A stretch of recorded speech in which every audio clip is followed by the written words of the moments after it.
कृषि विभाग उत्तर प्रदेश, आपको पता है, एफपीओज़ का नोडल एजेंसी है। और इस क्रम में जितने हमारे एफपीओ तीनों मंडल के तीनों जनपदों में आजमगढ़, मऊ और बलिया में गठित हुए हैं, उनका एक कार्यशाला आज आयुक्त महोदय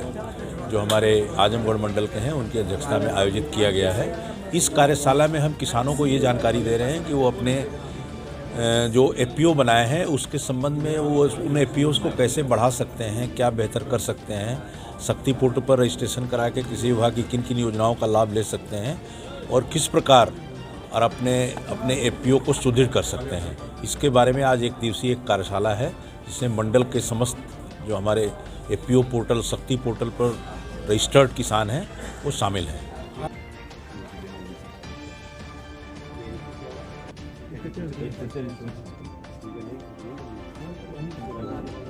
कंपनियों के माध्यम से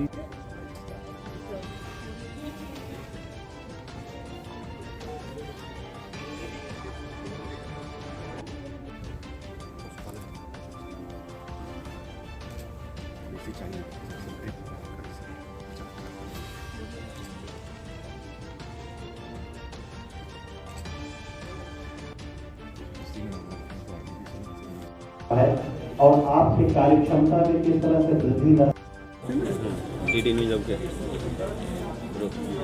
आपके एफपीओ में क्या है ना कि एफपीओ को वो लोग अभी समझ नहीं पाए हैं। एक्चुअल में एफपीओ को अभी लोग जान नहीं पाए कि किस लिए बनाया गया है। उनको ये लग रहा है कि इससे ये सुविधा है, वो सुविधा है। जो असल में एफपीओ का कार्य है वो ये है कि किसान की उपज को सीधे बाजार तक पहुंचाना और उससे सीधे किसानों को लाभ देना, जिसमें कई सारे एफपीओ ऐसे हैं जो आज की डेट में 100 करोड़ रुपए क्रॉस कर रहे हैं और कुछ ऐसे भी हैं कि उनको 6 साल बीत गए हैं, आज भी वो 2 लाख 2.5 लाख में पड़े हुए हैं और उनके ऊपर पेनल्टी आ रही है।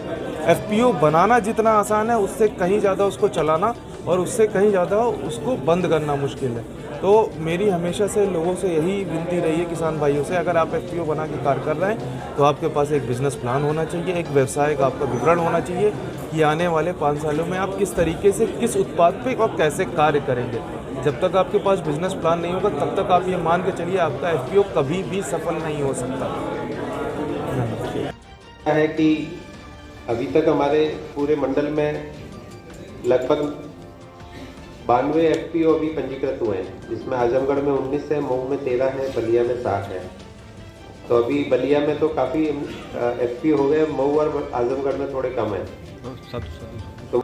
लग रहा है कि एफपीओ से संबंधित कुछ बातें आपसे रखेंगे और उसके बाद फिर हम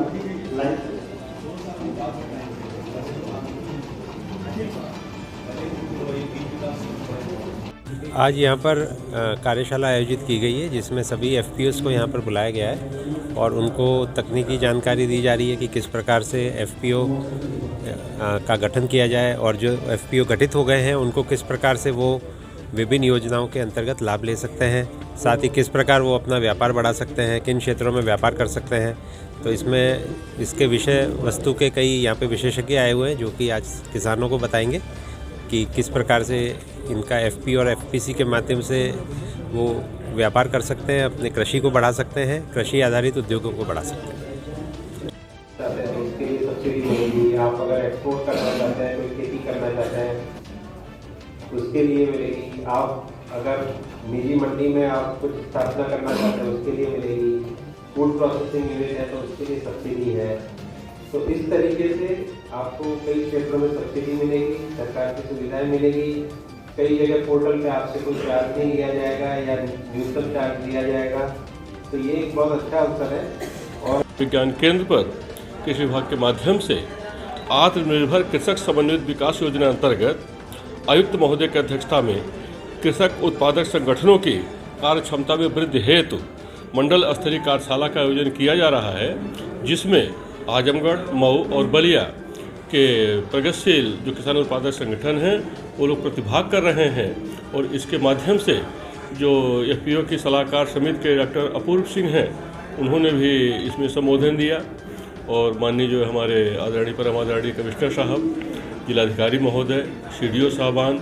और कृषि विभाग के अधिकारी पदाधिकारीगण, कृषि विज्ञान केंद्र कटवा के, कृषि महाविद्यालय कटवा के ये वरिष्ठ वैज्ञानिकगण इन लोगों ने प्रतिभाग किया और हमारे किसान उत्पादक संगठन किस तरीके से अपने संगठन को जो है ये कायदे से जो उनके सीईओ होते हैं, बोर्ड ऑफ डायरेक्टर होते हैं, सदस्य होते हैं, जिनकी रुचि किसी एक दिशा में, किसी एक विषय पर, किसी एक फसल पर, किसी एक कृषि उद्यम से संबंधित, जैसे कि केवल मछली पालन की बात कर ली जाए, मशरूम उत्पादन की बात कर ली जाए, या कोई भी बीज उत्पादन की बात हो, वर्मी कंपोस्ट बनाने की बात हो, किसी एक दिशा में यदि काम करेंगे मिल करके समूह में, तो समूह में काम करने पर उनको अपने क्षेत्रीय स्तर पर ही अच्छा मूल्य भी प्राप्त होगा तथा वो अपने संगठन से जुड़े हुए सदस्यों की आमदनी 2 गुना 3 गुना करने में सक्षम होंगे और समर्थ होंगे।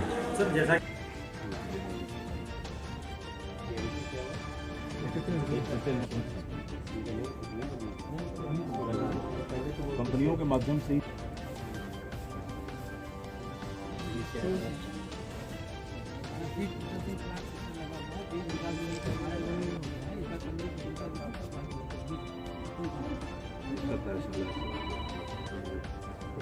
आपको 60 लाख का ओरिजिनल है, इसकी योजना है